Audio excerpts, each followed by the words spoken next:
আমার খবর। বসন্তের আবহে সাংস্কৃতিক আবেশ ছড়িয়ে দিতে এবারও আয়োজিত হলো দক্ষিণ হাওয়া সিজন 4। পূর্ব পটিয়ারি ওডিসি ডান্স সেন্টারের আয়োজনে দ্বাদশ বসন্ত উৎসব হলো আজ রবিবার সৃজনী শিল্পগ্রামে। উৎসবের নির্দেশনায় ছিলেন ওড়িশি নৃত্যশিল্পী এবং সংগঠক তৃষা দাস মণ্ডল। আয়োজকদের পক্ষ থেকে জানানো হয়েছে, বসন্তকে ঘিরে আয়োজিত এই সাংস্কৃতিক অনুষ্ঠানে নৃত্য পরিবেশনার পাশাপাশি বিশিষ্টজনদের উপস্থিত থাকারও আমন্ত্রণ জানানো হয়েছিল। বসন্ত উৎসবের আবহে শাস্ত্রীয় নৃত্যের সৌন্দর্য এবং সাংস্কৃতিক ঐতিহ্যকে তুলে ধরাই মূল লক্ষ্য বলে জানিয়েছেন আয়োজকেরা। শান্তিনিকেতনে বসন্তকে ঘিরে এই সময় নানান সাংস্কৃতিক আয়োজন করা হয়।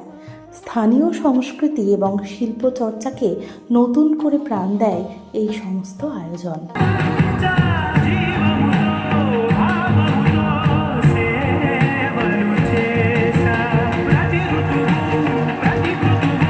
একটা রূপ নয় বহুরূপী বহুর কথায়। আর ওই মঠের কল্লাই গোল গোল দাঁতে ভাঙে না, ওই পাড়ার শাশুড়িরা বৌমা চেনে না। হাটে গেলাম, বাজারে গেলাম, কিনে আনলাম আদা, আদা খেয়ে বোধের মা গো হাঁকছে গাদা গাদা। হাটে গেলাম, বাজারে গেলাম, কিনে আনলাম বেল, আরে বেল খেয়ে বোধের মা গো হাঁকছে বেল বেল।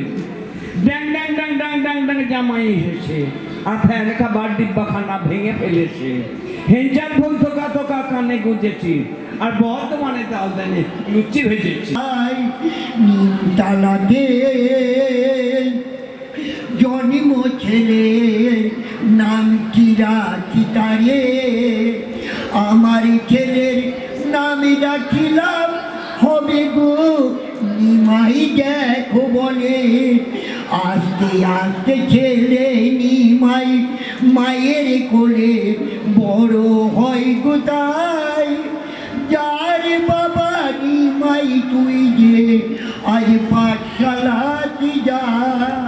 নমস্কার, আমি তৃষা দাস মণ্ডল, পূর্ব পুটিয়ারি ওডিসি ডান্স সেন্টারের কর্ণধার বলতে পারেন। যাই বলুন না কেন, আমি শিক্ষিকা, আমার ছেলে মেয়েদেরকে নিয়ে কাজ করার চেষ্টা করছি। আমার যতটুকু বিদ্যে, যতটুকু শিক্ষা আমি পেয়েছি আমার গুরুদের কাছ থেকে, এবং আমি রবীন্দ্রভারতী বিশ্ববিদ্যালয়ের প্রাক্তন ছাত্রী, সেখান থেকে আমি যা শিখেছি সেটা নিয়ে আমরা এগিয়ে চলবার চেষ্টা করছি। কত বছর ধরে কাজ করছেন এবং কাদের নিয়ে কাজ করছেন? মূলত কাজ করি আমি প্রথমত যখন কাজ করা শুরু করি তখন আমি আমার ছাত্রছাত্রীদেরকে নিয়ে কাজ করতে শুরু করি, কারণ তখন তাদেরকেই শুধু পাশে পেয়েছি। এখন দেশ জুড়ে এবং দেশ ছাড়িয়ে বিদেশের মাটিতেও আমার যারা ছেলে মেয়েরা আছে তারা ভীষণভাবে আমার পাশে থাকেন, কখনো অনলাইন কখনো অফলাইনেও আমার সঙ্গে। আমরা জানি ভার্চুয়াল মোড এখন কোভিডের পরে কতটা আমাদের প্রাসঙ্গিকতা তার, তো তারাও আমাদের সঙ্গে এমন হয়েছে। এর আগে বাংলাদেশ থেকে, সুদূর দুবাই থেকে ছাত্রছাত্রীরা এসে আমাদের অনুষ্ঠানে অংশগ্রহণ করেছেন, এবং এটার ব্যাপ্তিটা চেষ্টা করছি ছড়িয়ে দেওয়ার। হ্যাঁ, শুধু রাজ্য নয়, আমাদের দেশের বিভিন্ন প্রান্ত থেকে, দিল্লি থেকে, মিজোরামের লোকশিল্পী এসেছেন, দিল্লি থেকে শিল্পীরা এসেছেন, খড়গপুর থেকে এসেছেন, শান্তিনিকেতন তো আছেই, কলকাতা তো আছেই, হাওড়া থেকে এসেছেন। আমাদের আজকে মূলত বসন্ত উৎসব নৃত্যানুষ্ঠান মেনলি, কিন্তু শুধু যেহেতু বসন্ত উৎসব শুধু নৃত্য উৎসব নয়, তাই আমরা আজকে এখানে আবৃত্তি শিল্পীদের দেখতে পাবো।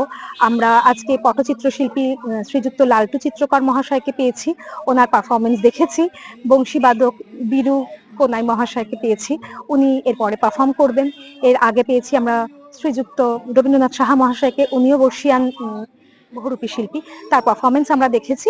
তাছাড়া নৃত্য তো রয়েছে, এবং আজকে আমাদের বিশেষ অতিথি ছিল আমার বিশেষভাবে সক্ষম 4টি শিশু, তাদের দিয়ে আমরা অনুষ্ঠান শুরু করতে পেরেছি। তারা আজকে বসন্তের ফুল ফুটিয়ে স্টেজ থেকে তবেই গেছে, এবং দর্শকগণের মধ্যে তাদের আবেগ সৃষ্টি করতে সক্ষম হয়েছে। পরিকল্পনা তো অনেক রকম রয়েছে, জানি না ঈশ্বর কতটা সঙ্গ দেবেন। তবে আমার কাছে আমার ছাত্রছাত্রী, এবং আমার ছাত্রছাত্রী শুধু নয়, দেশের বিভিন্ন প্রান্তের অনেক শিল্পী যারা ভীষণভাবে আমার পাশে থেকেছেন, থাকেন এখনো পর্যন্ত, তাদের মাধ্যমে আমি যেন আরো একটু এগিয়ে যেতে পারি। এই কারণে বলি, আমাদের ভবিষ্যৎ পরিকল্পনা রয়েছে কিছু ছেলে মেয়েকে, কারণ সকলে তো সরকারি যে স্কলারশিপ, যে বৃত্তি সবাই তো পায় না, কিন্তু আরো অনেক এবল স্টুডেন্ট রয়েছে যারা বিশেষভাবে সক্ষম, তাদের নিজস্ব ফিল্ডে, তো তাদেরকে যদি একটু বৃত্তি প্রদান করতে পারি আমার সাধ্যের মধ্যে, সেটার একটা প্রচেষ্টা রয়েছে। লোকশিল্পকে নিয়ে যাতে খানিকটা এগোতে পারি তার প্রচেষ্টা রয়েছে, এবং আমি নিজে ওডিসি নৃত্যশিল্পী, ওডিসি নৃত্যকে খানিকটা এগিয়ে নিয়ে যেতে চাই, সেটা যেন পারি, এই আশীর্বাদ করব। আজকে আমার শুধু পারফর্মার রয়েছেন 158 জন, আর দর্শককে আমি আমার পার্টিসিপেন্টই মনে করি, কারণ they are the most important part of our performance, our total programme. তো দর্শক হিসেবে ধরতে গেলে এই 470-80 জন মতন আজকে আছেন। বাসন্তী দেবী গাঙ্গুলি ফাউন্ডেশনের বৃদ্ধাবাস সেবা করাটাই মূল উদ্দেশ্য আমাদের। তাই অশীতিপর বৃদ্ধাদের পরম যত্নে আগলে রাখছি আমরা। রয়েছে অন্ন, বস্ত্র এবং সুচিকিৎসার ব্যবস্থা। ঠিকানা Kalikapur colony, ward number 22, Bolpur. সাক্ষাৎ ও পরিদর্শনের সময় সকাল 10টা থেকে দুপুর 1টা পর্যন্ত। বিস্তারিত জানতে 7064728220 এই নম্বরে যোগাযোগ করুন। দেখতে চোখ রাখুন আমাদের ফেসবুক ও ইউটিউব চ্যানেলে।